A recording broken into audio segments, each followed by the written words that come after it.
Hi guys, welcome back to my channel Shalu Avisha lifestyle. तो सफाई करते करते मैंने आज मशीन भी लगा ली थी, कपड़े भी धुल गए थे और यहाँ पे चाय भी बना के मैंने पी ली और अब नहाने की बात। Hi guys, welcome back to my channel Shalu Avisha lifestyle. तो मैं यहाँ रेडी हो गई हूँ और इनकी मैडम की क्लास है, अभी तक उठ नहीं रही है। उठो अवीशा, जल्दी जल्दी उठ जाओ, क्लास का टाइम हो गया। तो मैं फटाफट से इनकी क्लास ऑन करके और मैं चली जाती हूँ मंदिर। सेटअप ही लगाओगी जल्दी से। और फर्स्ट पीरियड स्टार्ट हो गया आपका, तो चलो गाइज इसको क्लास दिलवाती हूँ और मिलती हूँ आपसे थोड़ी देर में मंदिर से आने के बाद। तो गर्मी तो इतनी हो रही है ना 2 दिन से कि मतलब पूछो ही मत। तो फटाफट से चोटी बना लूँगी, बाल खोलने का कोई सीन नहीं है भैया, इतनी गर्मी में कौन ही बाल खोलेगा। तो यहाँ पे फटाफट चोटी बना के और मंदिर हो आऊँगी। अवीशा की क्लास का भी टाइम होने वाला है, तो देख लूँगी अगर क्लास शुरू हो जाएगी तो क्लास स्टार्ट करके मैं चली जाऊँगी मंदिर और आके फिर करूँगी ब्रेकफास्ट की तैयारी। वैसे सुबह मैंने आज ना सिंपल ब्रेड को टोस्ट करके चाय के साथ दे दिया था अवीशा को। तो और डैडी का है इसके का फास्ट, और अभी मैं जा रही हूँ मंदिर, तो उसके आने के बाद मैं देखूँगी कुछ। तो यहाँ पे मैडम ने सेटअप अपना लगा लिया है क्लास लेने का। तो मैं मंदिर से भी आ गई हूँ और अभी हम क्या खा रहे हैं अवीशा? तो हम खा रहे हैं गुंजिया और अवीशा की डैडी का है फास्ट, तो उन्होंने खाया है बनाना। तो अब दूसरी क्लास लेंगे, उसके बाद फिर देखेंगे। ब्रेकफास्ट कर लिया था अवीशा ने और मैं गुंजिया खा रही हूँ, मुझे बहुत पसंद है क्योंकि मुझे भी बहुत पसंद है, अवीशा को भी पसंद है, उसको और कोई चीज पसंद नहीं है। और अवीशा के डैडी को पसंद है केवल बालूशाही जो होती है वो, और घेवर भी। हाँ, तो आप लोग भी खा लो। बाय बाय, आप लोग भी खा लो। लो लो।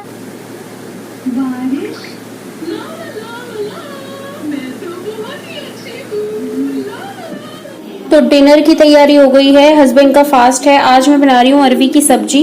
तो शाम को वो मतलब रोटी सब्जी खा लेते हैं, तो सबकी अपनी अपनी श्रद्धा है ना। सुबह से आप फलार करो या फिर आप, कुछ लोग मीठा भी खाते हैं, कुछ लोग कुछ भी नहीं खाते हैं, है ना। तो सबका अपना अपना होता है। तो यहाँ टाइम से मैं बना रही हूँ, 5 बजे का समय है। आज थोड़ा सा लेट हो गई हूँ क्योंकि तबीयत सही नहीं थी, रात भर भी नींद नहीं आई थी और दिन में भी परेशान थी।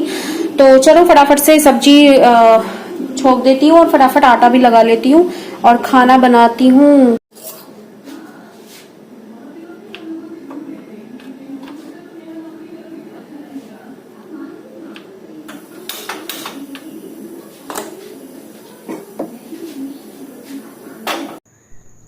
पता है ऐसे टाइम पर ही ना पता चलता है कि कौन अपना है कौन नहीं है। मतलब जब किसी भी लड़की, कोई भी लड़की प्रेग्नेंट होती है आफ्टर मैरिज, या फिर उसका जो आफ्टर डिलीवरी का टाइम होता है, मतलब हमारे यहाँ पे तो जापा बोला जाता है, तो ऐसे टाइम पर ही पता चलता है कि ससुराल वालों का मतलब क्या रोल है। क्योंकि एक बहुत ही अहम रोल होता है ससुराल पक्ष का। भाई उसको मेंटली सपोर्ट चाहिए, फिजिकली चाहिए, फाइनेंशियली चाहिए और इमोशनली चाहिए, हर तरीके से सपोर्ट की ना बहुत ज़्यादा ज़रूरत होती है। बट मैं एक ऐसी लड़की को जानती हूँ कि जिसको मतलब कभी कोई ऐसा सपोर्ट नहीं मिला। डिलीवरी की बाद की चाहे बात हो या पहले की बात हो, तो भाई एक ही बात बोलूँगी कि अपने बच्चे के लिए ना, अपने बच्चे की जब भी शादी करो ना, तो अच्छा सा परिवार ढूंढ के करो। क्योंकि कुछ लोग होते हैं ना बहुत ज़्यादा लालची, और उनको ना सिर्फ पैसों से मतलब है, सिर्फ दहेज से मतलब होता है। उनको बच्चा हो रहा है, क्या हो रहा है, तुम्हारा वंश चलेगा या तुम्हारा खून है, उनको कोई फ़र्क नहीं पड़ता। मतलब मैं मानती हूँ कि आधी 50% लोग तो ऐसे हैं जिनको सिर्फ बेटा चाहिए, है ना।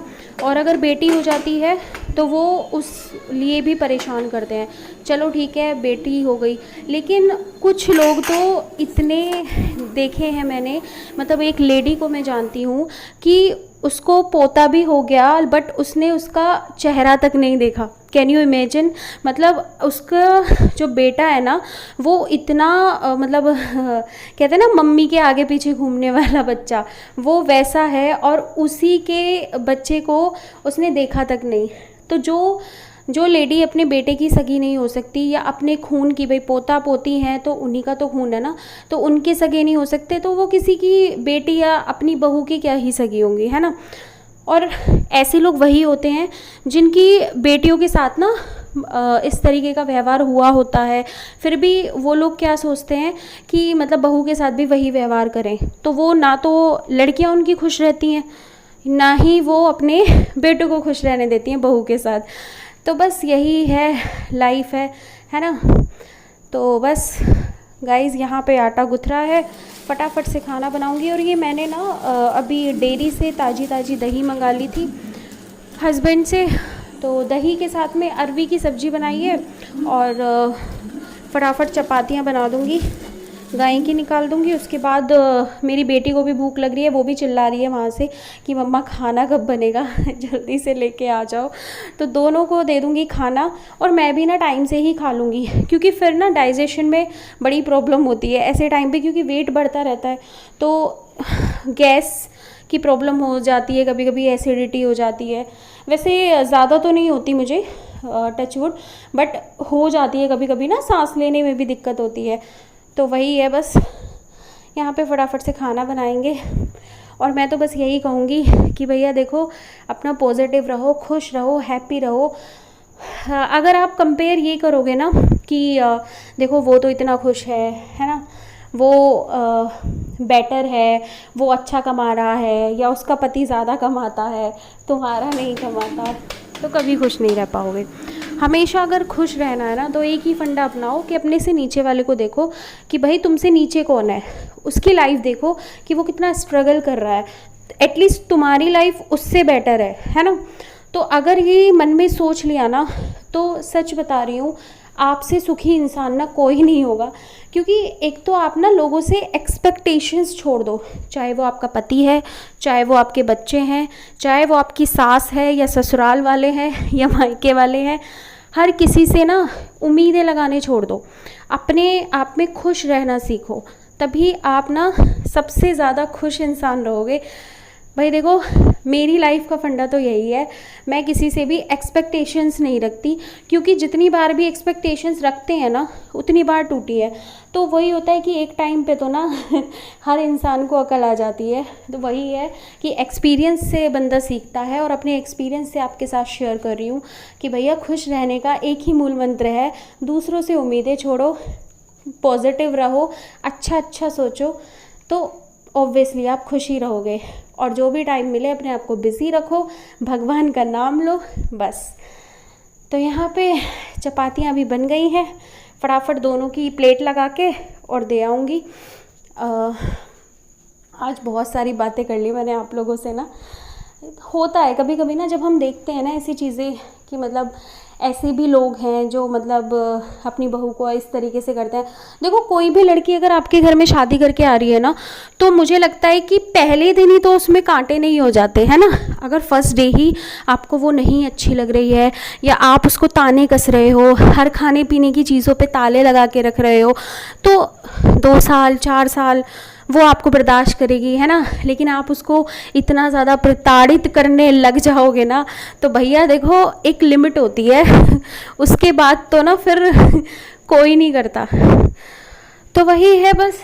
और भैया बेटी बना के रखोगे तो ही खुश रहोगे। और ऐसी लेडीज़ ना खुद भी खुश नहीं रहती, मतलब क्योंकि उनको सेटिस्फेक्शन ही नहीं है। उनको मतलब जितना मिलता है ना, उससे ज़्यादा की उम्मीद रहती है कि नहीं भैया, अगर दहेज इतना मिला तो इतना और होना चाहिए, या बहू ऐसी है तो ऐसी नहीं ऐसी होनी चाहिए। जबकि पसंद करने खुद जाती है उनकी लड़कियां जाएंगी, खुद जाएंगी, और एक बार नहीं 4-4 बार जाएंगी पसंद करने शादी से पहले, और शादी के बाद इतने कांटे हो जाते हैं बहुओं में कि पूछो ही मत। तो भैया देखो, पसंद तो आप ही करके लाए थे। और दूसरी बात, उसको शुरू से ही अगर आप प्यार दोगे ना, तो भाई कोई ऐसी, मुझे तो लगता नहीं है कि कोई भी ऐसी पागल होगा। क्योंकि बहुएं अपने मायके से ये माइंडसेट करके नहीं आती कि वहाँ पे जाके ऐसे अलग रहना है या ये करना है। हर कोई सोचता है कि भाई खुश रहेंगे, है ना, सबका प्यार मिले, सबका आशीर्वाद मिले, है ना। तो बस वही होता है। यहाँ पे किचन भी मैंने सोचा कि खाना वाना सबका हो गया है, तो फटाफट से थोड़े से ही बर्तन थे, साथ के साथ जब हम वॉश कर लेते हैं ना, तो ज़्यादा काम रहता नहीं है। तो यहाँ पे थोड़े से ही बर्तन थे, इनको भी फटाफट से मैं क्लीन कर लूँगी।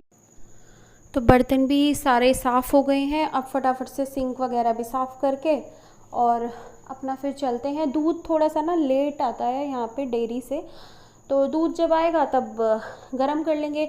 और दूध गरम करने में तो गैस वगैरह कोई इतनी ज़्यादा गंदी नहीं होती, तो मैं पहले ही क्लीनिंग वगैरह सब करके अपना ख़त्म करूँगी काम, क्योंकि बाद में ना फिर खाना खा के ना तो आलस बहुत ज़्यादा आता है, मतलब फिर तो काम करने का बिल्कुल मन नहीं करता। बस एक बात और बोलना चाहूँगी कि चाहे वो माँ हो चाहे वो बाप हो, मतलब फादर हो या मदर हो, हमेशा ना अपने बच्चों की जिम्मेदारियों से मत भागो। तुम्हारी आपस में पार्टनर्स की नहीं पट रही है, या तुम्हारी मम्मी के कहने से तुम अपनी वाइफ के साथ नहीं रहना चाहते हो, या वाइफ अपने हस्बैंड के साथ नहीं रहना चाहती है, भाई देखो बच्चों पे बहुत बुरा असर पड़ता है। अपने बच्चों के लिए अगर हो सकता है तो कॉम्प्रोमाइज़ करो। ऐसा नहीं कि बच्चे को छोड़ आए, ससुराल में छोड़ आए, है ना, या मायके में ले आए, या बच्चे को लड़के ने छोड़ दिया या लड़की ने छोड़ दिया, नहीं होना चाहिए। क्योंकि पता है बच्चों पे इतना असर पड़ता है ना, ऐसे बच्चे कभी भी बहुत मतलब मेंटली बहुत ज़्यादा डिस्टर्ब रहते हैं कि मतलब तुमने तो चलो दूसरी शादी कर ली, लेकिन उस बच्चे का क्या, उस बच्ची का क्या, है ना, जिसको तुम छोड़ के आए हो। तो भैया देखो, हो सके तो कॉम्प्रोमाइज़ करो, अपने रिश्ते को बचाओ, अपने बच्चों के लिए जियो, और उनकी जिम्मेदारियों से भागो मत, उन्हें उठाओ, उन्हें करो। भाई देखो, बच्चे पैदा किए थे तो अपनी मर्ज़ी से किए थे ना, तो अब अगर जिम्मेदारी उठानी है तो वो भी तुम्हें ही उठानी है। ये नहीं किसी के कहने से तुम उससे भागने लगो।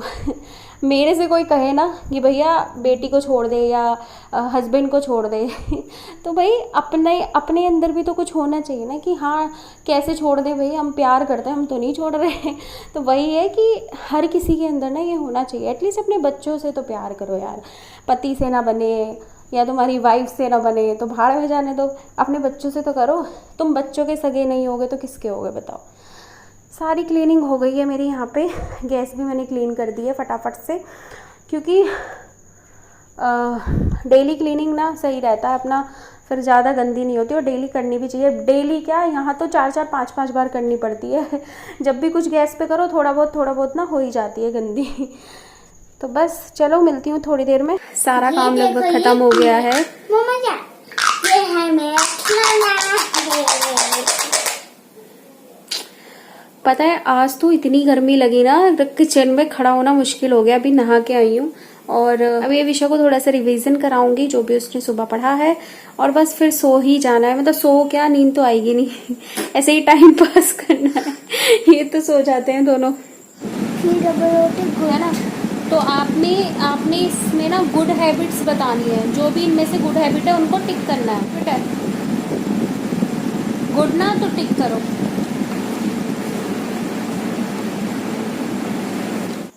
और स्लीपिंग ये वाली क्या है, टीजिंग एवरीवन। तो दूध भी गर्म करने रख दिया है, बस ये भी गर्म ही हो जाएगा और उसके बाद तो कोई काम नहीं है मेरे पास। तो गाइज इस वीडियो को, इस व्लॉग को करती हूँ यहीं पे एंड। मिलती हूँ नेक्स्ट व्लॉग में, तब तक के लिए बाय बाय। और जिसने चैनल सब्सक्राइब नहीं किया है सब्सक्राइब कर लेना। बाय।